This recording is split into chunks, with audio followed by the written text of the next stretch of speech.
M news కి స్వాగతం. మండపేట రైతు బజార్ వద్ద వెంచేసి ఉన్న శ్రీ విజయదుర్గ అమ్మవారి ఆలయం ఈ రోజు శుక్రవారం కావడంతో ఆలయ కమిటీ సభ్యుల ఆధ్వర్యంలో ఆలయ అర్చకులు పిచ్చుక రాజు మధు అమ్మవారికి ప్రత్యేక పూజలు నిర్వహించారు.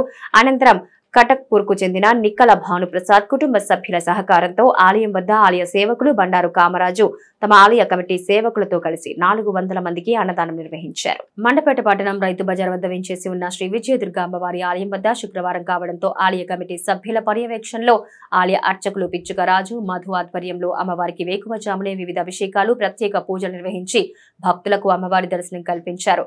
అనంతరం మహిళలచే కుంకుమ పూజలు నిర్వహించారు. భక్తులు అధిక సంఖ్యలో తరలివచ్చి అమ్మవారిని దర్శించుకుని పూజలు చేసి తమ మొక్కులు తీర్చుకున్నారు. ఆలయం వద్ద కటక్పూర్ కు చెందిన నిక్కల భానుప్రసాద్ కుటుంబ సభ్యులు సహకారంతో ఆలయ కమిటీ సభ్యులు బండారు కామరాజు సమక్షంలో ఆలయ సేవకులతో కలిసి 400 మందికి భారీ అన్న సమారాధన నిర్వహించారు.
మరిన్ని తాజా వార్తా విశేషాల కోసం ఎం న్యూస్ ని సబ్స్క్రైబ్ చేయండి, మీ మిత్రులకు షేర్ చేయండి.